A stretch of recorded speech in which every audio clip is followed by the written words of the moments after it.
I am California of the past. I am California of the past. I am California of the past.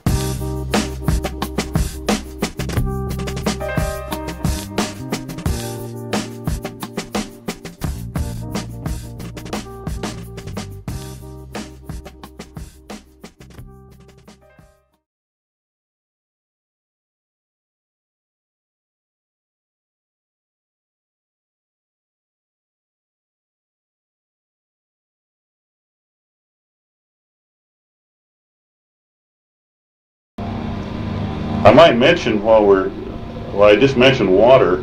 My family has been heavily involved with water issues in this valley for many years. The old Covina Irrigating Company, which is now over 100 years old, was of course the supplier of water to our orchards. We couldn't exist without water, and thank goodness for the foresight of some of our real early people that made the proper arrangements so we could get water from the San Gabriel Canyon here. And my grandfather served on the board of directors of the Covina Irrigating Company starting in 1918. And he remained on that board of directors until he died in 1940.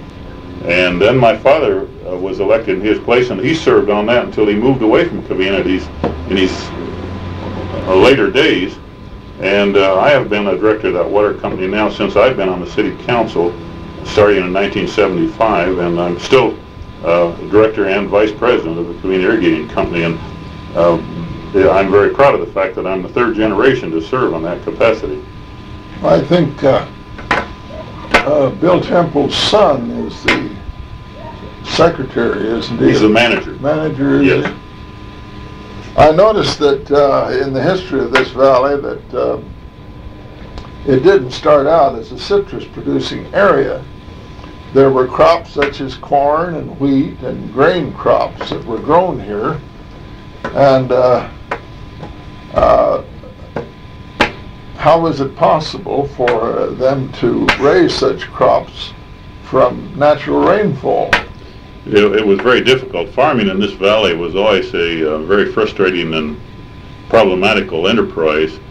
If you didn't get rainfall, you didn't get a crop, and of course the area was lent itself quite well to cattle and sheep grazing, and that was the main agricultural enterprise here in the days of the Spanish occupation and in the early days. And then as time went on and the area became more settled up, they tried many crops, and there was deciduous fruit of various kinds. Apricots and peaches and plums were raised. When my grandfather first bought his land on San Bernardino Road, it was then called Section Center.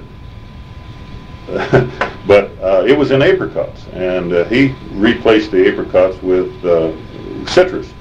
So they went from one thing to another, and of course the famous Badillo brothers thought it was an ideal place to raise coffee, which didn't pan out, and this was partly due to the dry climate. So raising grains and potatoes and that sort of thing, you just relied on the whims of the weather. You had to harvest your crops in the early spring when there was still residual moisture, and during the summer you didn't grow anything because there was no water, and the eternal battle was for water here. And of course when citrus came, you had to have water to exist, and it became a critical issue.